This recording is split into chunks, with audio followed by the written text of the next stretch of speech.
मुखानं कबूल करूया की तो माझ्या जीवनाचा राजा आहे. आम्ही फक्त एंटरटेनमेंटसाठी इथं आलेलो नाही, तर आपल्या मुखाची कबुली आम्ही देणं गरजेचं आहे की तू आमच्या जीवनाचा राजा आहेस, तू आमच्या जीवनाचा नियंत्रक आहेस.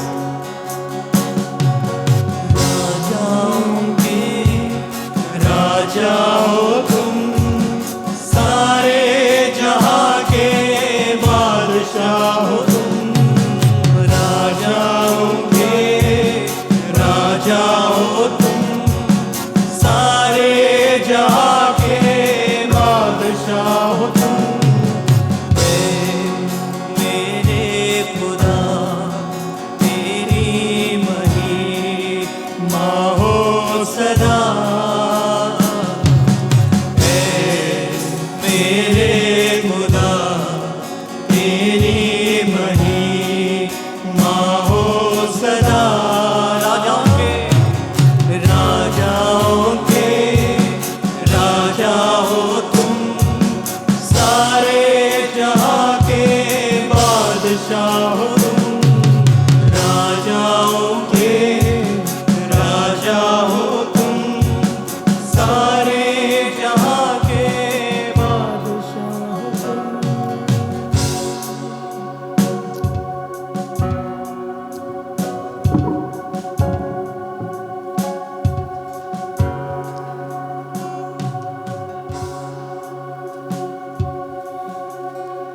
पण खाली बसूया.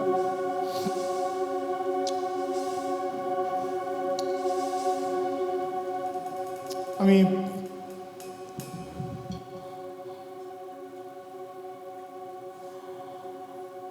सिस्टर पुढे येतील. अब्दुल बदर कुठे आहेत? पुढे या बाळाला घेऊन.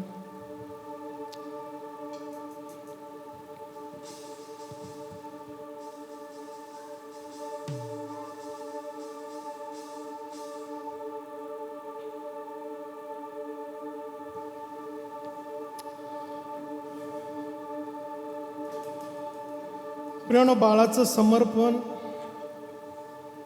हा एक मी म्हणेन पारंपरिक किंवा सामाजिक विधी नाही आहे, तर तो एक अत्यंत गंभीर, पवित्र आणि कराराचा प्रसंग आहे. हे आम्ही गांभीर्यानं घेणं गरजेचं आहे. जेव्हा आपण एखाद्या मुलाचा समर्पण करतो, देवाला समर्पण करतो, तेव्हा आपण संपूर्ण मंडळीच्या आणि देवाच्या समक्ष एक आध्यात्मिक सत्य जाहीर करत असतो. आणि म्हणून लक्ष देऊन ऐका, जे आई वडील आहेत, ज्यांना परमेश्वरानं लेकरं दिलेले आहेत, त्यांच्यासाठी हे वचन फार महत्त्वाचं आहे. आणि करिश्मा सिस्टर, अब्दुल ब्रदर यांच्यासाठी सुद्धा हे फार महत्त्वाचं आहे. ह्या समर्पणाचे 3 प्रमुख घटक आम्हाला समजून घेणं फार गरजेचं आहे. लेकरं जेव्हा आम्हाला परमेश्वर देतो, ही मुलं हे देवाने मानवावर दाखवलेल्या सर्वोच्च विश्वासाचं प्रतीक आहे. ही लेकरं परमेश्वरानं दिलेल्या वचनाचं प्रतीक आहेत. बायबल आम्हाला स्पष्टपणे शिकवतो की मुलं ही मानवाच्या स्वतःच्या सामर्थ्यानं किंवा इच्छेचे फळ नाहीत, तर ते जिवंत देवाचा आशीर्वाद आहे. बायबल सांगतं, पहा, लेकरे, पंडित रमाबाई भाषांतर फार सुंदर सांगतं, यहोवाचे वतन आहे. पोटचं फळ त्याचे म्हणजे परमेश्वराचं प्रतिफळ आहे. इथं वतन, हेरिटेज किंवा इनहेरिटन्स हा शब्द खूप महत्त्वाचा आहे. इथं जेव्हा वतन म्हणतो, हेरिटेज म्हणतो, नेहमी वतन हे कमवलं जात नसतं, तर ते आपल्याला वारसा हक्काने आणि देवाच्या कृपेनं मिळत असतं. नीट समजून घ्या. देव जेव्हा आई वडिलांना मूल देतो तेव्हा तो त्यांच्यावर एक मोठा विश्वास टाकत असतो. आणि म्हणून मुलं हे देवानं दिलेलं वतन आहे, ते आपल्याला वारसा हक्कानं मिळालेलं आहे. ती आमची खाजगी संपत्ती नाही आहे. तर देवानं आपल्याला सांभाळण्यासाठी दिलेला हा पवित्र ठेवा आहे. आणि म्हणून आई वडिलांनी नेहमी लक्षात ठेवलं पाहिजे की आपण आपल्या लेकरांचे मालक नसून एक रखवालदार आहोत. नेहमी आम्ही समजून घेणं फार गरजेचं आहे. दुसरी गोष्ट, बाळकाचं समर्पण म्हणजे काय? बऱ्याच वेळेस लोकांना गैरसमज असतो. समर्पण म्हणजे बाप्तिस्मा किंवा मुळाचं तारण झालं आहे असं नाही आहे. हे तारण नाही आहे, तर हा आईवडिलांचा देवाशी असलेला एक करार आहे. बायबल सांगतं 1 शमूएल त्याचा 1 अध्याय 27 आणि 28 वचनात हन्ना म्हणते, ह्याच बाळकासाठी मी प्रार्थना करीत होते. परमेश्वराचे मागणे मी केले ते त्याने मला दिले आहे. तसेच मीही या बाळकाला परमेश्वराच्या स्वाधीन केलं आहे. तो अमरण मी परमेश्वराला दिला आहे. तेव्हा एल्कानाने तेथे परमेश्वराची आराधना. एल्कान कोण होता? कोण होता? वडील होते. हन्ना कोण होती? प्रार्थना हन्नाने केली. हन्नाला ते प्रगटीकरण झालं की हे परमेश्वराचं वतन आहे, परमेश्वराचं धन आहे, हे परमेश्वराचंच धन आहे, माझा त्याच्यावर कुठलाच अधिकार नाही. कुणी केलं? हे हन्नानं. प्रार्थना हन्नाचे. तिच्या नवऱ्यानं तिला घरी जाऊन मारलं नाही, हे तुला कुणी सांगितलं होतं करायला? नीट समजून घ्या. वडिलांनी परमेश्वराची आराधना केली. बायबल मधील हन्ना हे समर्पणाचं उत्कृष्ट उदाहरण आहे. ती वांज होती, आम्हाला सगळ्यांना माहीत आहे. पण जेव्हा बघा, तेव्हा लेकरं होणं, तुम्ही कितीही मेडिकल फील्डमध्ये बरेच जण आहेत, किती तुम्ही सशक्त असतात, या असा आम्हाला माहीत आहे. हे लेकरं होणं, अनेक लोक आज वांज आहेत, अनेक लोक प्रार्थना करत आहेत मूल व्हावं म्हणून. हे देवाकडून आशीर्वाद आहे. पण जेव्हा देवानं तिची प्रार्थनेचे उत्तर देऊन शमूएल दिला, तिनं ती स्वतःकडे राखून न ठेवता तिने देवानेला दिलेलं वचन पूर्ण केलं. मुलगा देवाच्या सेवेसाठी मंदिरात अर्पण केलं. आजचा विधीचा अर्थ हाच आहे. आई वडील जाहीरपणे कबूल करतात की देवा, हे बालक तुझंच आहे, तूच आम्हाला दिलेले आहे आणि आम्ही याला तुझ्या राज्यासाठी, तुझ्या गौरवासाठी आणि तुझ्या इच्छेनुसार जगण्यासाठी तुझ्या हातात मी सोपवून देत आहे. पुढच्या वेळेस आपण बघणार आहे, आजचा जो विषय मी चालू केलेला आहे, कंट्रोल. हा विधी हे आई वडील जाहीर करणार आहेत की आम्ही आमची इच्छा आमच्या लेकरांवर लादणार नाही. आमची इच्छा त्या लेकरावर अनधिकृत वापरणार नाही, तर त्याची सगळी इच्छा देवाची इच्छा असणार. देव त्यांच्यावर नियंत्रण करणार. आपण बघणार आहे पुढच्या वेळेस नियंत्रण, व्यावहारिक उदाहरण. बऱ्याच वेळेस नवरा बायकोवर नियंत्रण ठेवतो किंवा आई वडील मुलांवर कसे नियंत्रण ठेवतात. आणि इजबेलचं हे अनधिकृत अधिकार कसा त्यांच्यावर लादतात. आणि म्हणून मुलं आमची स्वप्न बघतात डॉक्टर व्हायचे, आणि 30-35 वर्षानंतर कुठेतरी वॉर्ड बॉय, लॅब टेक्निशियन, फार तर नर्स. पण जेव्हा हन्नेसारखं जेव्हा खरं समर्पण होतं, परमेश्वरानं त्याला जज केलं.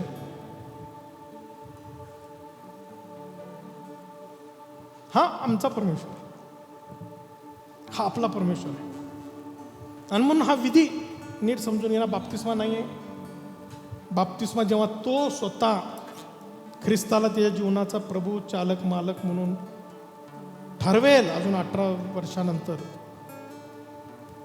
तेव्हा तो त्याचा बाप्तिस्मा ख्रिस्ताबरोबर पुरलं जाणं, मरणं, पुरलं जाणं, उठणं, त्याच्यानंतर त्याचा तारणाचा मार्ग चालू होणार आहे. पण हा विधी, समर्पण, लेकराला परमेश्वराच्या हाती देणं आणि परमेश्वरा तुझी इच्छा त्याच्या जीवनात होणं. तिसरी गोष्ट या विधीचा महत्त्वाचा गोष्ट आहे की प्रभू येशू ख्रिस्ताचा दृष्टिकोन आम्ही समजणं गरजेचं आहे. प्रभू येशू ख्रिस्ताचं अंतःकरण समजणं फार गरजेचं आहे. नव्या करामध्ये प्रभू येशू ख्रिस्त मुलांबद्दल फार प्रेमळ होता.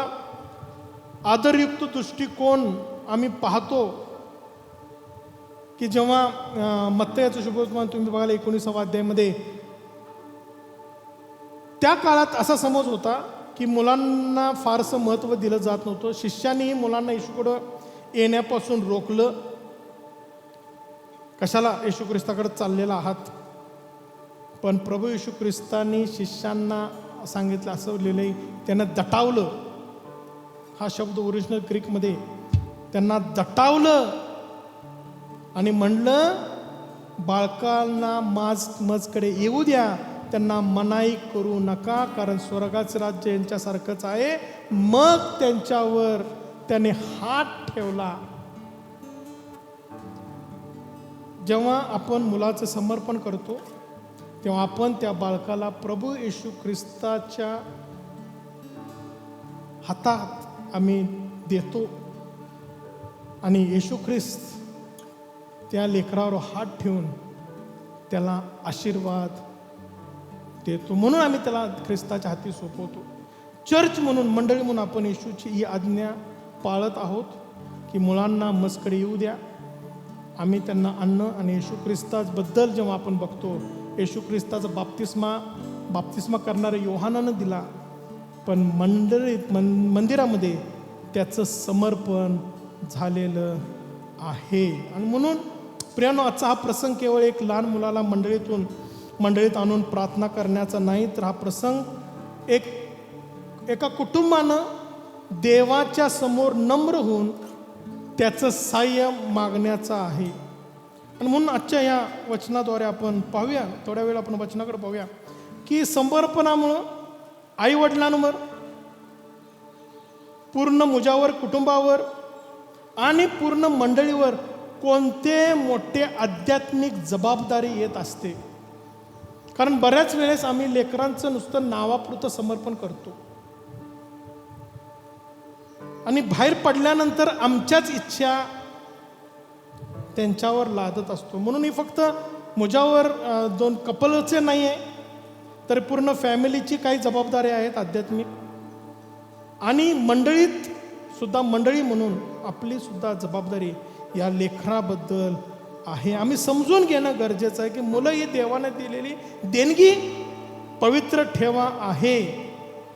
आणि म्हणून आई वडिलांचा पाया हे नेहमी कृतज्ञतेवर आणि जबाबदारीच्या जाणीवेवर आधारित असतो. मुलं ही अपघाताने किंवा केवळ मानवी इच्छेनं जन्माला येत नाहीत, तर हा निर्णय सार्वभौम परमेश्वराचा आहे की त्यानं तुम्हाला विश्वासू समजलं. मरियेसारखं परमेश्वरानं तिला विश्वासू समजला म्हणून त्याच्या पुत्राला तिच्या उदरी निर्माण केलं. तसं परमेश्वरानं आई वडिलांना विश्वासू समजलेला आहे आणि हा ठेवा त्यांना दिलेला आहे. बायबल सांगतं, स्तोत्र 139 आणि 13 ते 14 सगळ्यांना माहित आहे, तूच माझं अंतर्याम निर्माण केलंस, तूच माझ्या आईच्या उदरी माझी घडण केलीस. दावीद म्हणतो, भयप्रद व अद्भुत रीतीने माझी घडण झाली आहे, म्हणून मी तुझे उपकार स्मरण करतो. तुझी कृत्य अद्भुत आहेत, हे माझा जीव पूर्णपणे जाणून आहे. तर आता जीवाबद्दल फार महत्त्वाचं आहे. जीवानं हे जाणणं फार गरजेचं आहे. जीवानं जर जाणलं नाही तर आमचे लेकरं बघणार आहेत. म्हणून मी सकाळपासून एक पॉईंट तुम्ही जर लक्षात ठेवला असेल, जीव फार महत्त्वाचा आहे. या वचनामध्ये दावीद राजा स्पष्ट करतो की प्रत्येक मुलाची रचना देवाच्या हाताने अगदी विचारपूर्वक केली जाते. देव जेव्हा पालकांच्या हातात मूल देतो तेव्हा तो एक प्रकारे त्यांच्यावर विश्वास ठेवून म्हणतो, हे माझं बाळ आहे, मी याला काही काळासाठी तुमच्याकडं सांभाळण्यासाठी देत आहे. परमेश्वर म्हणत आहे, मी त्याला आईच्या उदरात घडवलंय.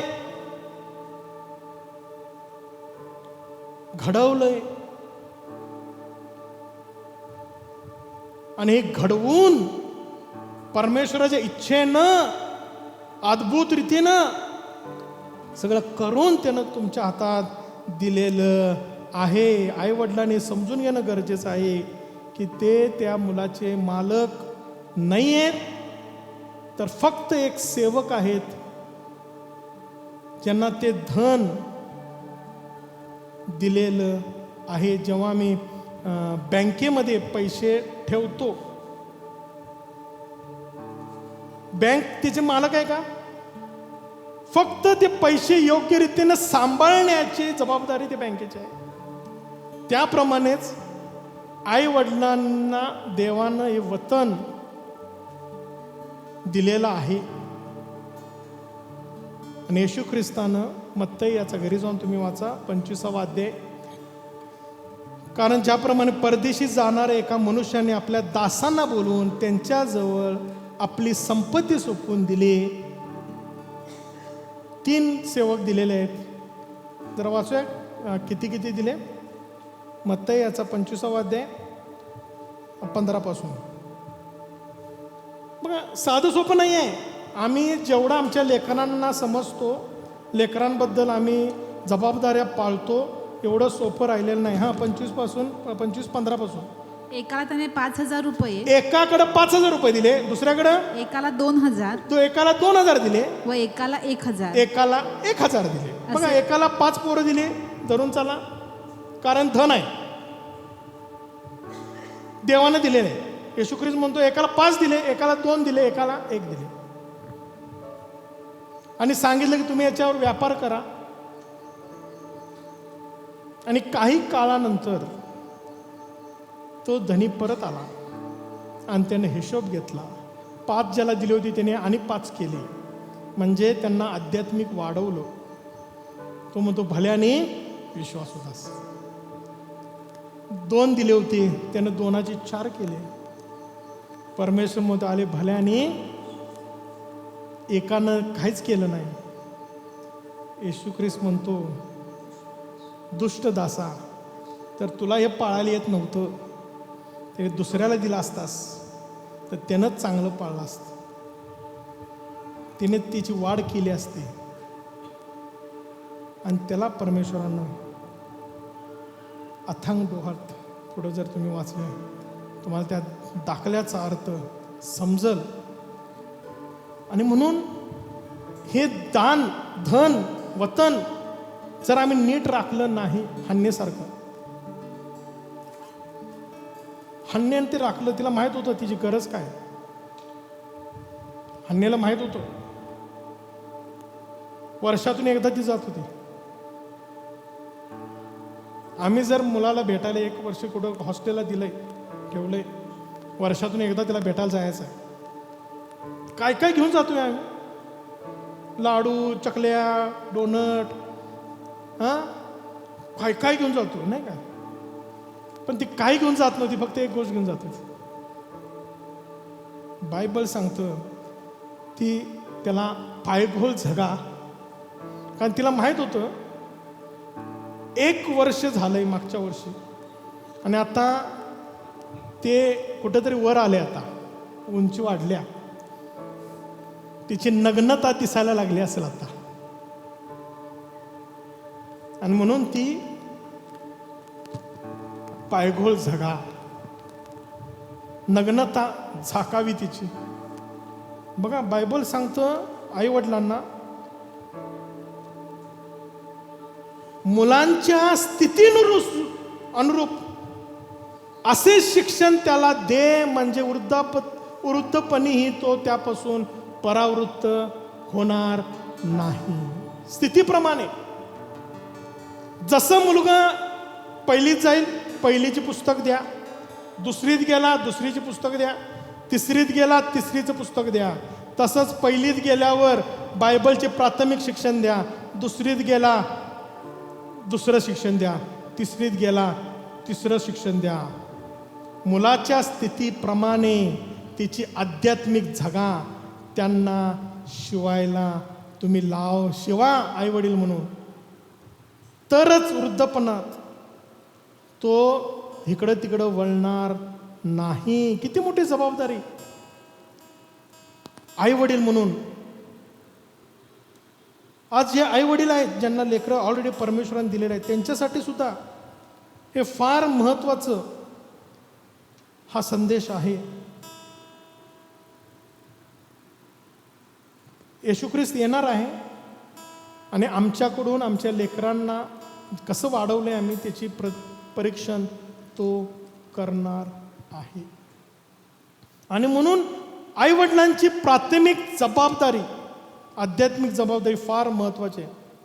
मुलांना देवाच्या भयामध्ये वाढवणं ही फक्त चर्च किंवा टीचर्स यांची दुसरी जबाबदारी आहे. लक्षात ठेवा, मंडळीची, पास्टर्स, टीचर्स यांची मुलांना वाढवण्याची दुसरी जबाबदारी आहे, पण पहिली आणि मुख्य जबाबदारी त्यांच्या स्वतःच्या आई वडिलांची आहे.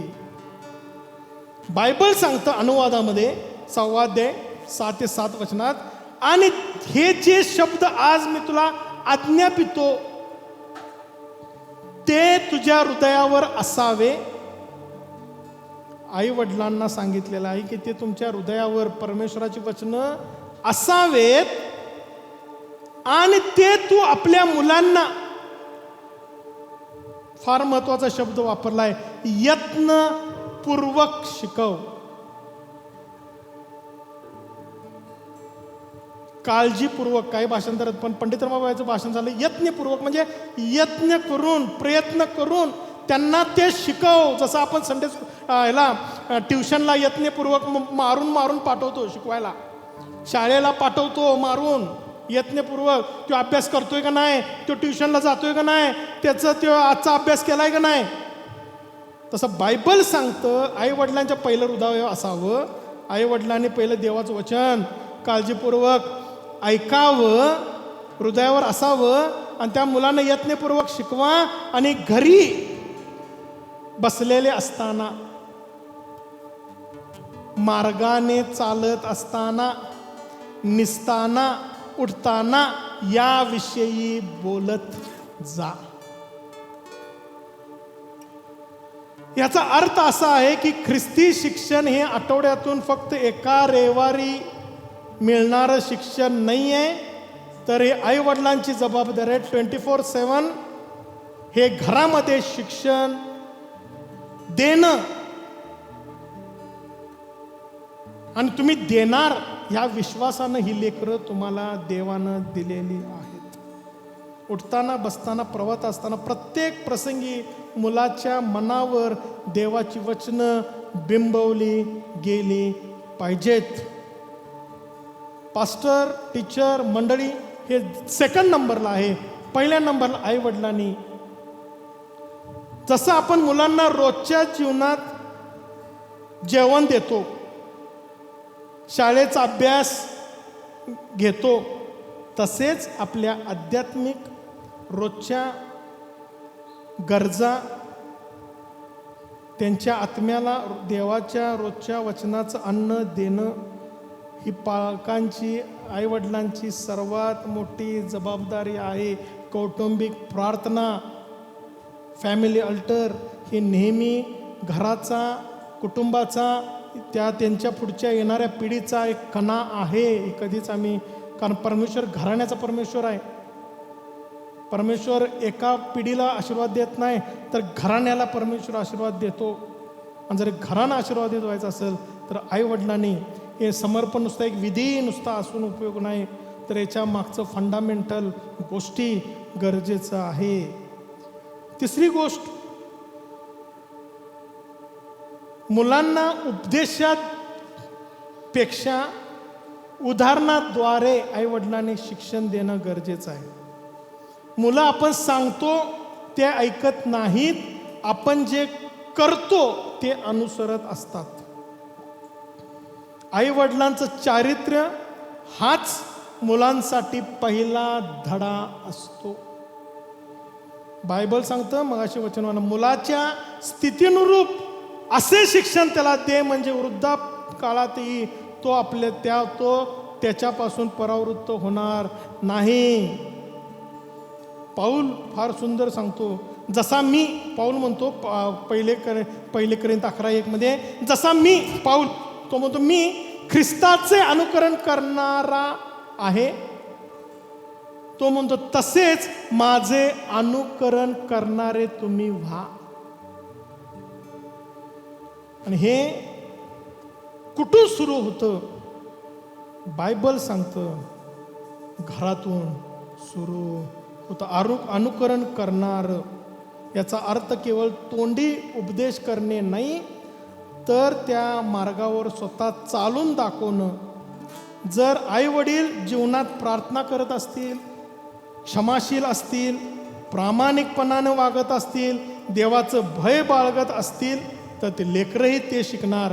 ते जर ह्या गोष्टी करत नसतील, लेकरूही करणार नाही. तुम्ही जर दूध पित नाही, मुलाला दूध पी म्हणत असाल, ते मुलगा कधीच दूध पिणार नाही.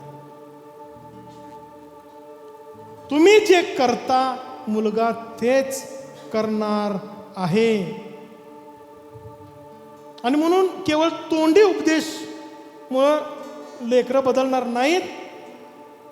ते मग त्याला ख्रिस्ती विश्वास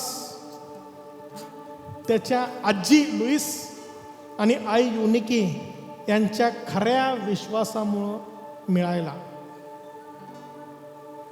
आणि म्हणून आई वडिलांचं जीवन हे मुलांसाठी उघड्या पुस्तकासारखं असते. जर आपण घरात बायबल वाचत असू तर आपलं मुलं बायबल वाचणार आहेत. जर आपण घरात एकमेकांना रागावत असू, खोटं बोलत असू, मुलंही तेच करणार आहेत, तेच शिकणार आहेत. ही आई वडिलांची जबाबदारी आहे. चौथी गोष्ट, ख्रिस्ती मंडळीची सुद्धा सामायिक जबाबदारी आहे. बालाचं समर्पणाचा हा केवळ एक कौटुंबिक सोहळा नाही आहे, तर तो संपूर्ण मंडळीचा विश्वासाचा करार आहे. त्या लहान मुलापैकी एकाचाही नाश होऊ नये अशी देवाची इच्छा आहे. बायबल सांगतं, सरळांच्या सभेत आणि मंडळीतही मी आपल्या संपूर्ण हृदयाने यहोवाची उपकार स्तुती करीन. मंडळीमध्ये, सरळ जनाच्या सभेमध्ये मी येऊन काय करीन? देवाची उपासना करीन. ते वातावरण लेकरांना देणं ही मंडळीची जबाबदारी आहे. जेव्हा एखादं मूल मंडळीमध्ये समर्पण केलं जातं, तेव्हा संपूर्ण मंडळी त्या मुलासाठी एक आध्यात्मिक कुटुंब बनत असते.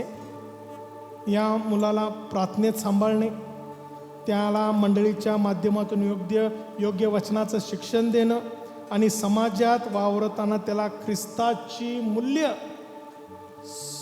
च्याद्वारे संरक्षण देणं ही मंडळीची प्रत्येक सभासदाची जबाबदारी आहे. आणि म्हणून आज या समर्पणाच्या विधीच्या प्रसंगी प्रभू आपल्याला 2 मोठ्या गोष्टीचं आव्हान करत आहे. आईवडिलांसाठी आज तुम्ही केवळ मुलाला समर्पण करत नाही, तर तुम्ही स्वतःला देवाच्या चरणी पुन्हा समर्पित करत आहात.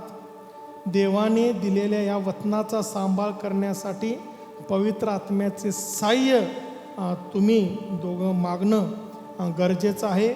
मंडळीसाठी बोध आहे. या कुटुंबाला, मुजावर कुटुंबाला प्रार्थनेचं कुंपण घालण्यासाठी आणि या मुलाला देवाच्या राज्यात वाढवण्यासाठी आपण सर्वजण एकत्र येणं गरजेचं आहे. चला तर मग आपण सर्वजण या बालकासाठी आणि या मातापितांना आशीर्वाद जाहीर करण्यासाठी आपण या डेडिकेशन सेरेमनीला, समर्पणाच्या समयला आपण उभारूया. आपण सर्वजण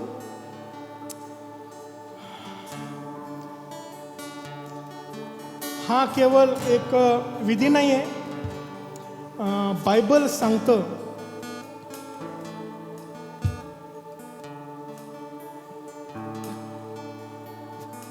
किती जणांना माहीत आहे माहीत नाही, पण पृथ्वीवर अशा काही गोष्टी आहेत ज्या परमेश्वरानं स्वर्गात म्हणजे पवित्र स्थानात त्या आशीर्वादित केलेल्या आहेत.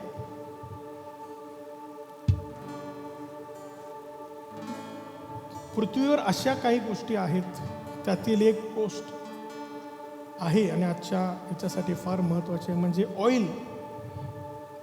परमेश्वरानं, तुम्ही जर निवास मंडपात पवित्र स्थानात गेला तर तो दीपस्तंभामध्ये याचकाने रोज ते तेल त्या दीपस्तंभामध्ये घालायचं होतं. हे तेल पवित्र आत्म्याचं दर्शक आहे. हे तेल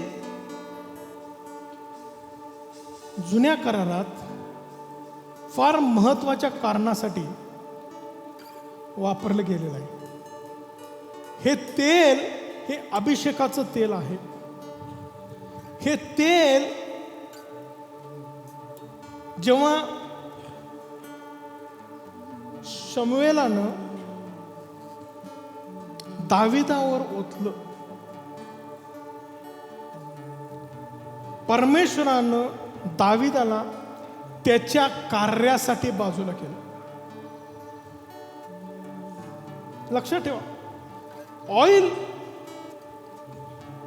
जेव्हा अप्लाय केलं जातं ते लोक देवासाठी पवित्र केले जातात. आणि म्हणून ऑलिव्ह ऑइल बायबल सांगतं परमेश्वरानं आशीर्वादित केलेलं आहे आणि ते एका खास पर्पजसाठीच ठेवलेलं आहे की लोकांना देवासाठी बाजूला करणं. आणि म्हणून आज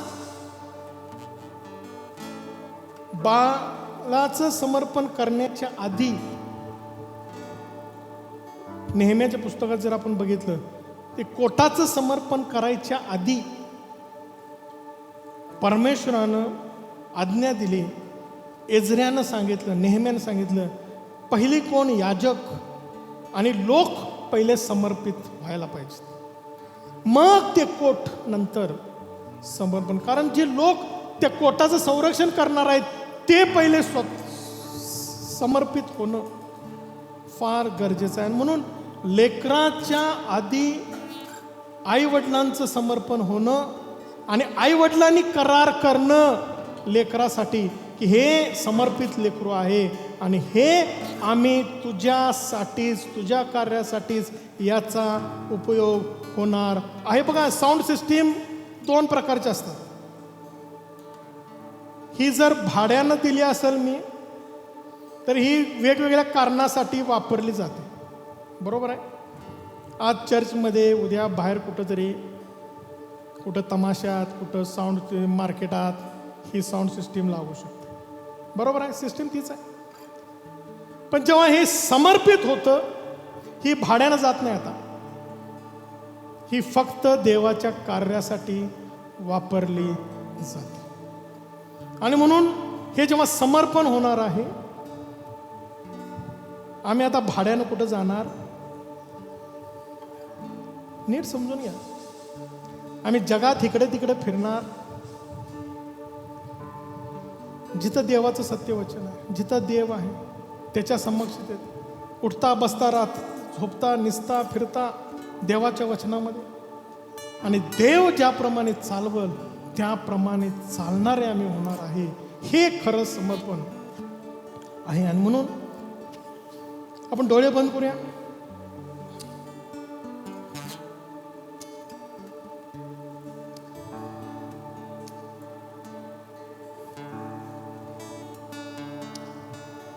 आपण सर्वजण डोळे बंद करूया. फार सुंदर वेळ आहे. अब्दुल ब्रदर, करिश्मा सिस्टर आणि बाल पुढे येतील.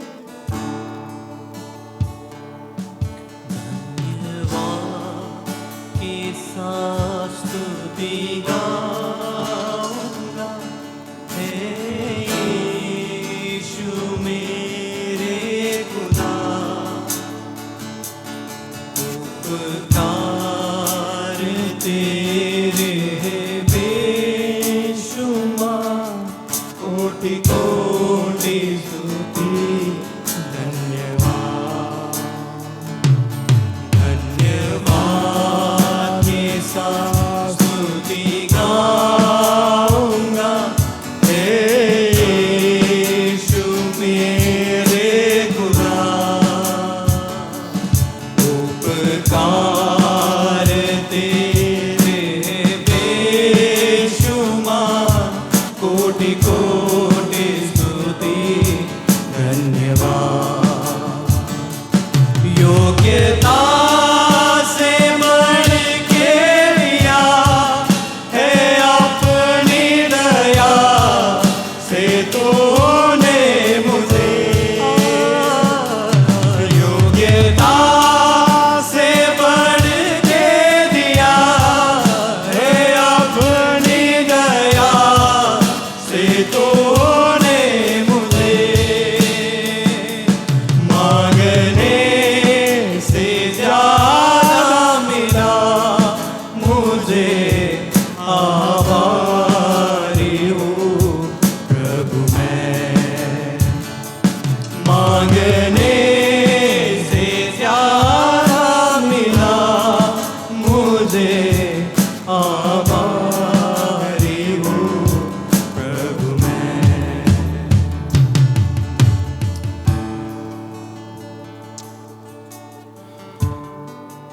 हे प्रभू, आम्ही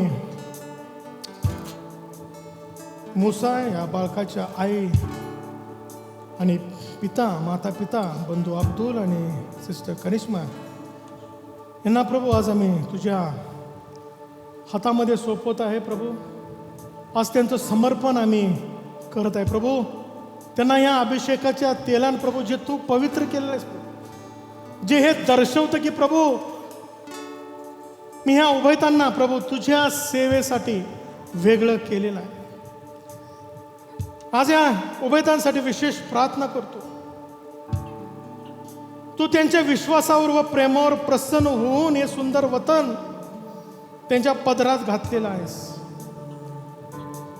या मुलाला प्रभू तुझ्या भयात आणि तुझ्या वचनात वाढवण्यासाठी यांना स्वर्गीय शानपण, स्वर्गीय ज्ञान आणि प्रभू सहनशीलता प्रभू तू दे. हे कुटुंब ख्रिस्ताचे आदर्श, ख्रिस्ती आदर्शाचे आणि प्रार्थनेचे घर बनू दे, जेणेकरून या माता पिताचं जीवन पाहून हे मूल खऱ्या विश्वासात वाढू शकेल. यांच्या सर्व आर्थिक, शारीरिक आणि आध्यात्मिक गरजा तू तुझ्या गौरवी संपत्तीनुरूप ख्रिस्त येशूमध्ये पूर्ण कर. प्रभू, आज या उभयतांना प्रभू आज आम्ही तुझ्या हातात प्रभू आम्ही सोपवत आहे. प्रभू, आज मूसा या बाळाचं प्रभू आज आम्ही समर्पण प्रभू आम्ही तुझ्या हातामध्ये करत आहे. प्रभू, हे बालक प्रभू तुझं आहे.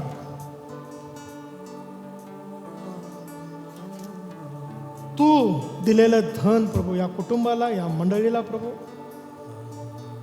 हे दिलेलं धन आहे, वतन आहे प्रभू. आज आम्ही या लहान बालकाला, मुसाला तुझ्या पवित्र आणि सामर्थ्यशाली हातामध्ये समर्पित करतो. जसं प्रभू येशूने लहान मुलांना जवळ घेतले, त्याच्यावर हात ठेवून आशीर्वाद दिले, तसे आज या बालकावर प्रभू तुझा स्वर्गीय हात सदैव असू दे प्रभू. उत्पत्तीमध्ये प्रभू जे अब्रामाला दिलेले प्रभू जे आशीर्वाद आहेस प्रभू, तू यासाठी प्रभू शापित झालास की अब्रामाला दिलेले सर्व आशीर्वाद आम्हाला मिळावे प्रभू. आज या बालकावर प्रभू अब्रामाला दिलेले सर्व आशीर्वाद प्रभू, अनुवाद 28 मधले प्रभू सर्व आशीर्वाद प्रभू आज तुझा सेवक म्हणून प्रभू आज आम्ही घोषित करतो प्रभू. मोशे सारखं प्रभू त्याला प्रभू तुझा सेवक बनव प्रभू. प्रभू त्यानं तुझं मुख पाहावं प्रभू. प्रभू असं तू त्याला तू बनवलेलं आहेस म्हणून तुझे आम्ही आभार मानतो. तुझ्या लोकांना प्रभू तुझ्या वचनावर प्रभू, तुझ्या स्वर्गीय यरूशलेमेकडे प्रभू घेऊन जाण्यासाठी प्रभू मोशेची प्रभू तू निवड केलीस प्रभू. तसं आज प्रभू या मोशेच्या बाळाला प्रभू तू निवडलेला आहेस प्रभू. तुझे आम्ही आभार मानतो प्रभू. या बालकाला प्रभू उत्तम आरोग्य, दीर्घायुष्य आणि प्रभू बुद्धी लाभू दे प्रभू. जगाच्या प्रत्येक दुष्टतेपासून, आजारापासून प्रभू आणि अंधकाराच्या शक्तीपासून प्रभू येशूच्या रक्ताद्वारे त्याचं संरक्षण कर प्रभू. जसजसा हा बालक वयाने वाढेल तसं तो ज्ञानात, देवाच्या आणि माणसाच्या पसंतीस वाढत जावा असा आशीर्वाद प्रभू आज आम्ही त्याच्या जीवनात प्रभू घोषित करत आहे प्रभू. हा विधी प्रभू मंडळीसाठी सुद्धा करार आहे प्रभू. हे बालक ह्या मंडळीत वाढत असताना प्रभू हे मूल केवळ या कुटुंबाचं नाही तर आमच्या या ख्रिस्ती मंडळीचं अंग आहे प्रभू. या बालकाला प्रभू प्रार्थनेचं कुंपण घालण्यासाठी आणि या कुटुंबाला ख्रिस्ती प्रेम देण्यासाठी संपूर्ण मंडळीला प्रभू एकत्र कर. आज आम्ही या बालकाचं भविष्य तुझ्या हातामध्ये सोपवतो. हा बालक मोठा होऊन तुझ्या राज्यासाठी, तुझ्या सेवेसाठी आणि तुझ्या गौरवासाठी एक मोठं शस्त्र ठरवू दे. आज तू दयेनं कृपेन कर. याचा उपयोग तुझ्या नावाचं प्रगटीकरण इतरांना करून देण्यासाठी प्रभू आज त्याला तू निवडलेला आहेस म्हणून तुझे आम्ही आभार मानतो प्रभू. ही प्रार्थना, हे समर्पण आमचा जीवन प्रभू आणि तारणार येशू ख्रिस्त याच्या नावात आम्ही करतो. ही प्रार्थना विनंती आम्ही करतो म्हणून तो ऐक. आमेन.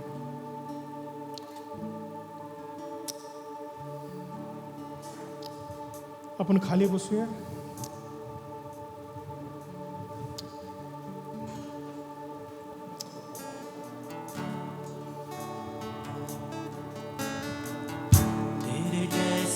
कौन है जो मेरा भला करे, मेरा भरोसा सिर्फ तुझ पर प्रभु.